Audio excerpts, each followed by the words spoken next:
तो सुबह 7 बजे के बुलेटिन की शुरुआत करेंगे 7 बड़ी खबरों के साथ। आपको बता दें कि पीएम मोदी कर्नाटक संघ की 75वें वर्षगांठ समारोह का आज उद्घाटन करेंगे। गृह मंत्री अमित शाह बिहार के पटना में जनसभा को संबोधित करेंगे। वहीं दिल्ली में स्टैंडिंग कमेटी का चुनाव रोकने कोर्ट जाएगी बीजेपी। गुलाम नबी ने कांग्रेस नेता जयराम रमेश को भेजा मानहानि का नोटिस। महाराष्ट्र के गढ़चिरौली जिले में पकड़ा गया संदिग्ध नक्सली। एफएटीएफ ने रूस की सदस्यता तत्काल प्रभाव से रद्द की है। जर्मनी के चांसलर ओलाफ आज 2 दिन के भारत दौरे पर आएंगे। तो चलिए बड़ी खबर आपको बता दें सीधी से, जहां पे भीषण सड़क हादसे में 14 लोगों की मौत हो गई है। हादसे में 50 से ज्यादा लोग घायल हुए हैं, जिनमें 5 की हालत गंभीर बताई जा रही है। सड़क किनारे खड़ी बसों को ट्रक ने टक्कर मार दी थी। सतना में गृह मंत्री के कार्यक्रम से ये यात्री वापस आ रहे थे। सीधी के मोहनिया टनल के पास ये पूरा हादसा हुआ और लगातार इस हादसे की पल पल की अपडेट भी IBC 24 ने आपको दी। घायलों को रीवा के संजय गांधी हॉस्पिटल में एडमिट कराया गया है और इस पूरे हादसे पर सीएम शिवराज ने भी दुख जताया है। हादसे के बाद वो घटनास्थल पर भी पहुंचे। आपको ये भी बता दें कि सीएम शिवराज ने अस्पताल पहुंचकर घायलों का हाल भी जाना। इसके साथ ही सीएम शिवराज ने मृतकों के परिजनों से मुलाकात भी की और उन्होंने मृतकों के परिजन को 10-10 लाख रुपए मुआवजे का ऐलान भी किया है और इसके साथ ही कहा है कि उनको नौकरी भी देंगे। वहीं सीएम ने गंभीर घायलों को 2 लाख तथा अन्य को 1-1 लाख की मदद देने का वादा यहां पे किया। ये भी बता दें कि इस पूरे दर्दनाक सड़क हादसे पर गृह मंत्री अमित शाह ने भी दुख जताया है। वहीं PCC चीफ कमलनाथ ने भी ट्वीट करके दुख जताया है और ये तस्वीरें देख के आप अंदाजा लगा सकते हैं कि हादसा जो है वो कितना खतरनाक रहा होगा। और जैसे ही हादसे की जानकारी सीएम शिवराज को लगी, वो तत्काल मौके पे पहुंचे और उन्होंने जो पीड़ित लोग हैं वहां पे उनसे मुलाकात की और इसके साथ ही जो मृतक हैं उनके परिजनों से भी मुलाकात की। आपको ये भी बता दें कि हादसे में 50 से ज्यादा लोग घायल हुए हैं, जिनमें 3 की हालत गंभीर बताई जा रही है। आपको बता दें कि सतना में गृह मंत्री के कार्यक्रम से ये सभी वापस आ रहे थे। इसमें 14 लोगों की मौत हो गई है। तो लगातार रफ्तार का जो कहर है वो थमने का नाम ही नहीं ले रहा है। सीधी के मोहनिया टनल के पास ये पूरा हादसा हुआ।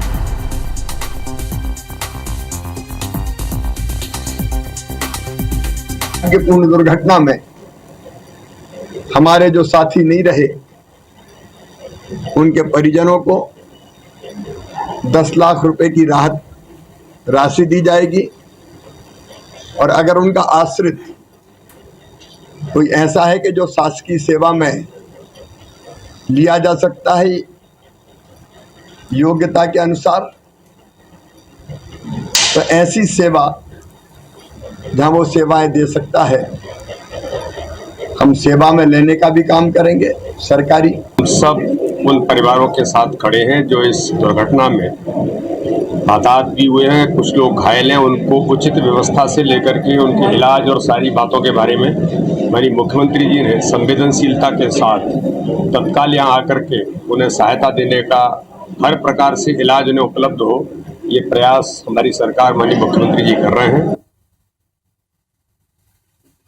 उधर से एक बस आई, वो ट्रक आया, मार दिया टक्कर। एक बस को मारा, फिर 2 बस को मारा, तो चकनाचूर हो गए। यहाँ पर बैठ के प्रशासन लोग पूड़ी बंटवा रहे थे, पूड़ी सब्जी और पानी बंटवा रहे थे। टनल के पास में इतनी तेज गाड़ी आती है तो उनको यहाँ प्रशासन को करना नहीं चाहिए। 3 बसेस हमारे यहाँ पे खड़ी हुई थी और उधर से रीवा साइड से ट्रक आ रहा था और जैसा कि यहाँ पे प्रत्यक्षदर्शियों ने बताया है कि ट्रक का एक टायर शायद वो बर्स्ट हो गया था और इस कारण से वो ट्रक अनबैलेंस होके जो हमारी बसेस खड़ी थी उसमें वो मार दिया, तो जिससे बस पलट गई। उसके कारण से लगभग 5 लोगों की हुई है, बट एक बार वो कंफर्मेशन रिपोर्ट आ जाए तो फिर उसमें शेयर कर पाएंगे। इनकी घटना में ज़्यादा चोट आई है, उन्हें रीवा रेफर कर दिया गया है और जिन्हें कम चोटें आई हैं वो चुरहट के अस्पताल में हैं और बाकी जो भी रिक्वायरमेंट इंस्टेंट है वो जिला प्रशासन के माध्यम से दिया जा रहा है। तो आप देख सकते हैं कि लोगों में भी यहाँ पे आक्रोश है, लगातार हादसे होते हैं उसको लेके। लेकिन सबसे बड़ी खबर इस वक्त की कि सड़क हादसे में 14 लोगों ने अपनी जान गंवाई है, 5 की हालत गंभीर बनी हुई है, 50 से ज्यादा लोग इस पूरे हादसे में घायल हुए हैं। लेकिन जैसे ही इसकी जानकारी सीएम शिवराज को लगी, वो मौके पे पहुंचे और उन्होंने पीड़ितों से मुलाकात की।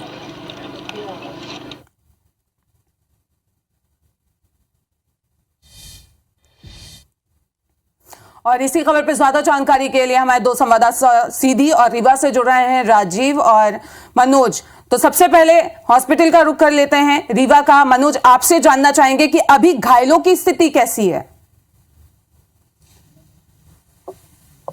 जी बिल्कुल, जैसा कि ये यहाँ पर जिला चिकित्सालय में कल जो ये भीषण बस हादसा हुआ है उसमें जो घायल लोग थे उनको उपचार के लिए जिला चिकित्सालय सीधी भेजा गया था, और जो गंभीर घायल थे उनको देर रात संजय गांधी मेडिकल कॉलेज रीवा के लिए यहाँ से रेफर कर दिया गया। जो यहाँ पर अभी घायल है उनको सुविधा मुहैया कराई गई है, और लगातार जो यहाँ पे डॉक्टर्स और नर्सेस हैं वो लगातार उनकी देखरेख कर रहे हैं, और प्रशासन पूरी तरह से मुस्तैद है जो कि उपचार के लिए लगा हुआ है।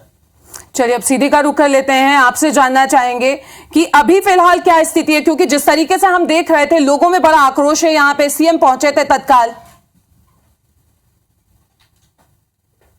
बिल्कुल, आपको बताऊं कि ये कल बड़ा ही दर्दनाक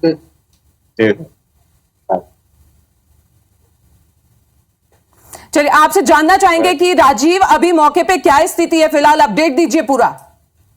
बिल्कुल, आपको बता दूं कि 39 लोगों को उपचार के लिए यहाँ पे संजय गांधी अस्पताल में कल लाया गया था, जिसमें से 5 लोगों की हालत बड़ी ही नाजुक है, बहुत ही ज्यादा गंभीर रूप से वो घायल है, जिनका उपचार आईसीयू में चल रहा है। और यहाँ पे 4 लोगों की कल डेथ हो गई थी, 4 लोगों को बचाया जा सका था, और बाकी के जो लोग थे 39 में से 4 लोगों की मौत हो गई थी। बाकी उनमें से 5 लोग जो गंभीर रूप से घायल थे उनका आईसीयू में उपचार अभी भी जारी है। और अभी बताया जा रहा है कि हालांकि अभी जो यहाँ पे पेशेंट जितने लाए गए थे तो उनका ट्रीटमेंट यहाँ पे चल रहा है। वैसे सिर्फ 5 ही लोग थे जो गंभीर रूप से घायल हैं, जो आईसीयू में उनका इलाज जारी है।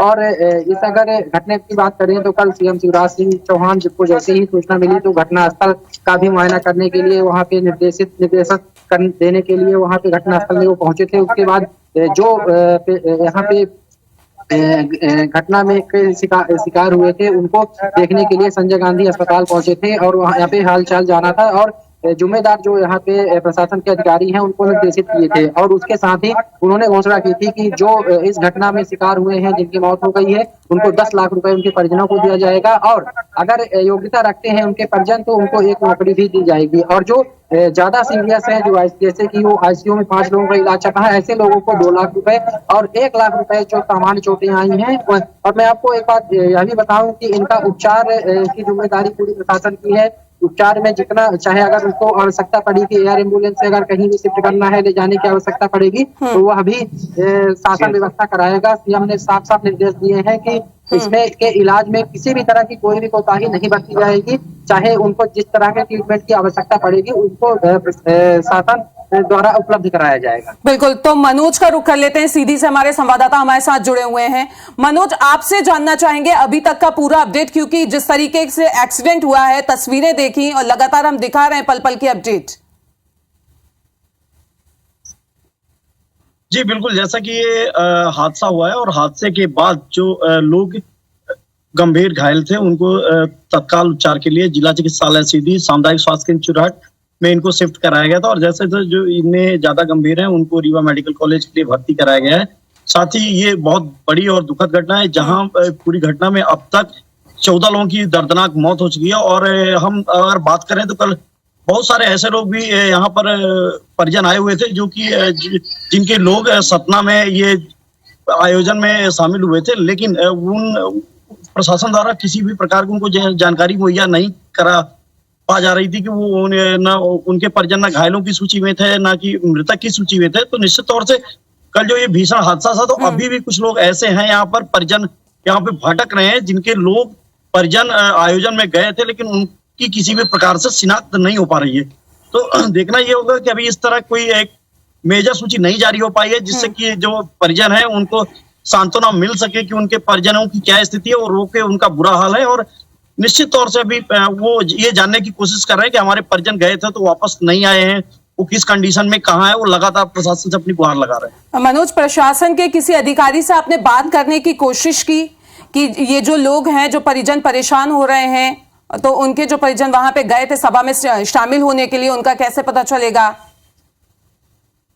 जी बिल्कुल, जैसा कि प्रशासन लेवल पर कल मेरी देर रात बात हुई और अगर हम आपको बताना चाहेंगे कि सीधी जिले से लगभग 250 बसें थी जो इस आयोजन में लोगों को लेकर सीधी से और सतना गई हुई थी। प्रशासन द्वारा ये बताया जा रहा है कि कोई ऐसी उनके पास लिस्ट नहीं है कि जिसमें ये मेंशन हो कि कितने लोग यहाँ से गए हुए थे और कितने लोगों की स्थिति है, क्योंकि उसमें से कितने लोगों की वापसी हुई, कितने लोग वहां रुक गए। तो ये कहना ये होगा कि ऐसी कोई लिस्ट नहीं है प्रशासन के। तो बिल्कुल राजीव का रुख कर लेते हैं, रीवा से हमारे संवाददाता हमारे साथ जुड़े हुए हैं। राजीव, आपसे ये जानना चाहेंगे, आप अभी हॉस्पिटल के बाहर हैं, प्रशासन की तरफ से कोई अधिकारी पहुंचा है क्या लोगों का हालचाल जानने? बिल्कुल, देर रात तक यहाँ पे सभी प्रशासन के आला अधिकारी यहाँ पे मौजूद थे और उनकी निगरानी में ट्रीटमेंट चल रहा था। अभी हालांकि सुबह ही हमारी कलेक्टर से बात हो पाई है, तो उन्होंने बताया है कि डीन लगातार यहाँ के जो मेडिकल के डीन है मेडिकल हॉस्पिटल के, वो लगातार संपर्क में है और सीएम प्रॉपर मॉनिटरिंग कर रहे हैं। सुबह से ही फोन पे संपर्क में है यहाँ पे जो कमिश्नर और कलेक्टर और जो मेडिकल कॉलेज के डीन है, इनके लगातार संपर्क में सीएम है। फोन पे संपर्क किया जा रहा है, वो डायरेक्ट मॉनिटरिंग कर रहे हैं कि इनका ट्रीटमेंट में किसी भी तरह की कोताही तो नहीं बरती जा रही है, किसी भी तरह की कोई लापरवाही तो नहीं की जा रही है। और यहाँ पे जो यहाँ पे हॉस्पिटल के डीन की जो टीम लगी हुई है, उनका कहना है कि प्रॉपर उनको ट्रीटमेंट दिया जा रहा है जिसको जिस तरह की आवश्यकता है। जी चलिए, तो आप दोनों का ही इस तमाम जानकारी के लिए और पल पल की अपडेट के लिए बहुत बहुत शुक्रिया। तो लगातार आपको बता दें कि ये बड़ा भीषण हादसा हुआ जिसमें 50 से ज्यादा लोग जो हैं वो घायल हुए, 5 की हालत गंभीर बताई जा रही है। और आपको ये भी बता दें कि लगातार पल पल की अपडेट जो है वो सीएम शिवराज यहां पे ले रहे हैं और मॉनिटरिंग भी कर रहे हैं। और इसके साथ ही उन्होंने डॉक्टरों को ये निर्देश दिए हैं कि जो इलाज के लिए यहाँ पे लोग आए हैं उनको बेहतर से बेहतर इलाज मिल सके। 14 लोगों की मौत हुई है, 5 की हालत गंभीर बताई जा रही है। और ये तस्वीरें और लगातार पल पल की अपडेट भी IBC 24 आपको दे रहा है इस खबर पे। सीधी जिले के मोहनिया टनल में एक भीषण हादसा हुआ है और सीधी के सामुदायिक स्वास्थ्य केंद्र चुराट में अभी तक 9 लोगों का पार्थिव शरीर भेजा जा चुका है, जहां पे उनके परिजनों का हुजूम है और निश्चित तौर से पूरा ये जो स्थान है पूरा गमगीन है। और हम देखेंगे कि ये जहाँ पर हम सामुदायिक स्वास्थ्य केंद्र में यहाँ पर 9 लोगों का ये जो पार्थिव शरीर है यहाँ पर प्रशासन द्वारा रखवाया गया है। और यहाँ पर ये हम पीछे देख पा रहे हैं कि ये पार्थिव शरीर है लोगों का जो कि यहाँ पर रखा हुआ है। और निश्चित तौर से ये पार्थिव शरीर उन व्यक्तियों का है जो इस भीषण हादसे का शिकार हुए हैं। और निश्चित तौर से ये एक बहुत दुखद घटना है, बहुत बड़ी घटना है। जो घायल हैं उनके उपचार में डॉक्टर्स की टीम लगी हुई है और निश्चित तौर से अब तक 9 लोगों के यहाँ पार्थिव शरीर रखे गए हैं। तो लगातार हादसे थमने का नाम नहीं ले रहे हैं। आपको यह भी बता दें कि चलती बस में भीषण आग लग गई है, दोनों तरफ से ट्रैफिक को रोका गया, दमकल की टीम ने आग पर काबू पाया। गुजरात के छोटा उदयपुर बस में ये आग लगी है, बस में बैठे यात्री बाल बच गए हैं, ये अच्छी बात रही। सभी यात्रियों को सुरक्षित बाहर निकाल लिया गया और ये तस्वीरें देख सकते हैं कि चलती बस में अचानक आग लग गई, दोनों तरफ से ट्रैफिक जो है उसको रोका गया और जो यात्री इसमें सवार थे उनको यहाँ पे सुरक्षित बाहर निकाल लिया गया। सभी बाल बच गए हैं। जैसे इसकी सूचना दमकल को लगी, मौके पे पहुंची और आग पे काबू पाने की कोशिश की। तो तस्वीरें देख के अंदाजा लगा सकते हैं कि आग कितनी खतरनाक रही होगी।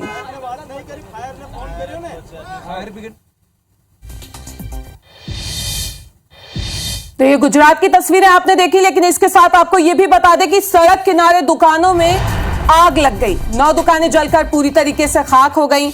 महाराष्ट्र के वासिम की ये पूरी घटना है जहां शॉर्ट सर्किट से आग लगने की आशंका जताई जा रही है। एक एक करके 7 दुकानें स्वाहा हो गई और ये तस्वीरें महाराष्ट्र की ये तस्वीरें आप देख सकते हैं जहां पे आग लगी और 9 दुकानें जलकर इसमें पूरी तरीके से खाक हो गई। महाराष्ट्र के वासिम की ये पूरी घटना है, शॉर्ट सर्किट की वजह से आग लगने की आशंका है।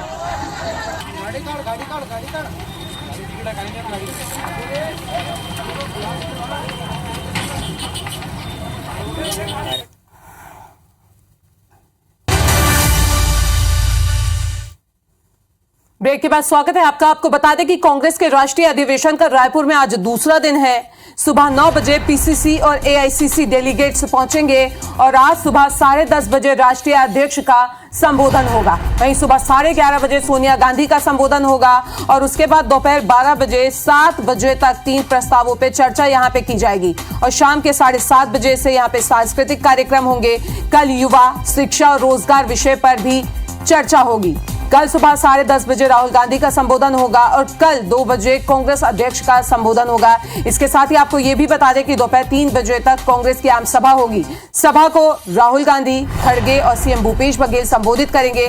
तो वहीं शुक्रवार को स्टीयरिंग और सब्जेक्ट कमेटी की बैठक हुई थी। आपको यह भी बता दें कि सीडब्ल्यूसी का चुनाव नहीं कराने का इसमें फैसला लिया गया। अधिवेशन के लिए एजेंडा भी इस बैठक में तय किया गया। किसान न्याय योजना की जमकर यहां पे तारीफ भी हुई और इसके साथ ही 2024 के घोषणा पत्र में क्या शामिल किया जाएगा इस पे भी चर्चा हुई। सीएम भूपेश ने 20 मिनट तक अपना प्रेजेंटेशन दिया। सदस्यों ने कहा कि अभी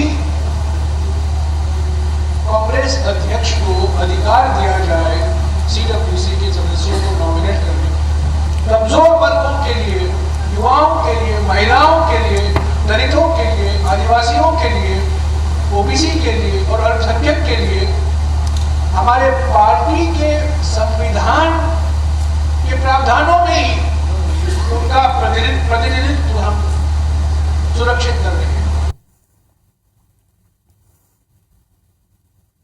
रायपुर में कांग्रेस के राष्ट्रीय अधिवेशन का आज दूसरा दिन है। पहले दिन बैठक में क्या कुछ हुआ, देखिए इस रिपोर्ट में।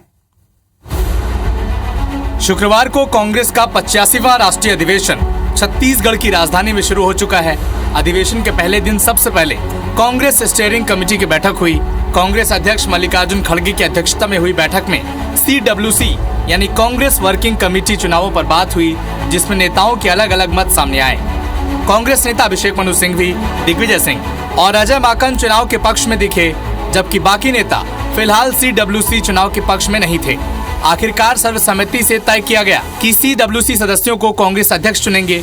बैठक में अधिवेशन के लिए 6 मुद्दे तय हुए, जिसमें राजनीतिक, कृषि, अर्थव्यवस्था, सामाजिक न्याय से जुड़े मामले हैं। स्टीयरिंग कमेटी की बैठक के बाद कांग्रेस महासचिव जयराम रमेश ने मीडिया को फैसलों की जानकारी दी। मौजूदा राजनीतिक चुनौतियों पर बात हुई, कांग्रेस की भूमिका पर बात हुई, जो हमारे पार्टी के संशोधन में महत्वपूर्ण, पार्टी के संविधान में महत्वपूर्ण संशोधन हम ला रहे हैं, उस पर बातचीत हुई और इन सब को मद्देनजर रखते हुए सर्वसम्मति से ये निर्णय लिया। अधिवेशन के दूसरे सत्र में कांग्रेस की सब्जेक्ट कमेटी की बैठक हुई, जिसमें यूपीए चेयरपर्सन सोनिया गांधी, पूर्व अध्यक्ष राहुल गांधी और अध्यक्ष मल्लिकार्जुन खड़गे समेत 100 से ज्यादा कांग्रेसी दिग्गज शामिल रहे। इसमें प्रमुख विषयों के प्रस्ताव तैयार किए गए। इन्हीं के जरिए कांग्रेस पार्टी अपना फाइनल संदेश देश के सामने रखेगी। कांग्रेस पार्टी इस देश की नब्ज समझती है। कांग्रेस पार्टी जानती है कि कोई भी महत्वपूर्ण निर्णय लेने से पहले इस देश को विश्वास में लेना चाहिए, हर वर्ग को विश्वास में लेना चाहिए। वर्गों को आपस में लड़ाना नहीं है। निर्णय लेना बड़ा आसान होता है, लड़ाइयां करवाना बहुत आसान होता है। आप देख रहे हैं रोज करवाई जा रही हैं। तो जब इस तरह के निर्णय लिए जाते हैं उसमें समय लगता है, लेकिन वो जब आप लोगों को विश्वास में लेकर निर्णय लेते हो, हर वर्ग को विश्वास में लेकर निर्णय लेते हो, तो निर्णय अचूक होता है और समाज के लिए हितकारी होता है, देश के लिए हितकारी होता है। एक तरफ कांग्रेसी अधिवेशन को ऐतिहासिक बता रहे हैं, तो बीजेपी ने अधिवेशन पर तंज कसा। उनका कहना है कि प्रदेश कांग्रेस के नेता असल मुद्दों पर बात नहीं कर रहे, सिर्फ आलाकमान को खुश करने में लगे हैं।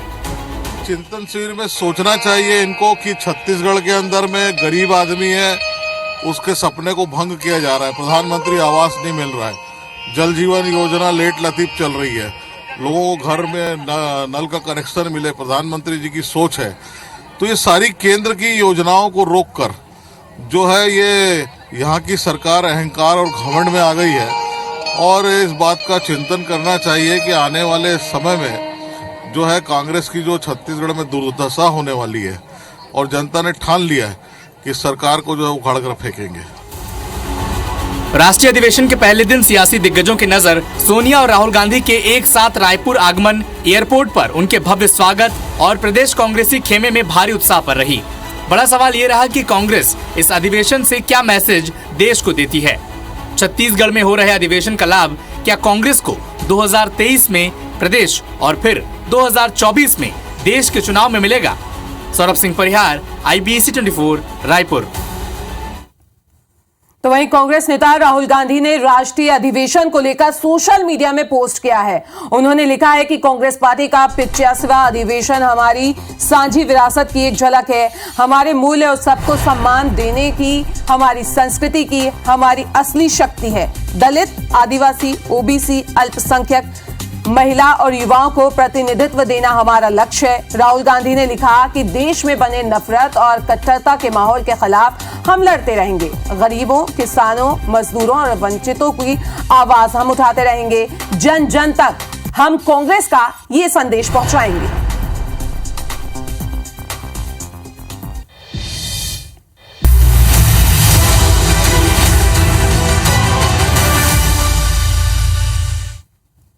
और इस बुलेटिन में अभी के लिए फिलहाल इतना ही, लेकिन आगे देखिए छत्तीसगढ़ी भाषा का हमारा खास बुलेटिन। मुझे दे इजाजत, नमस्कार।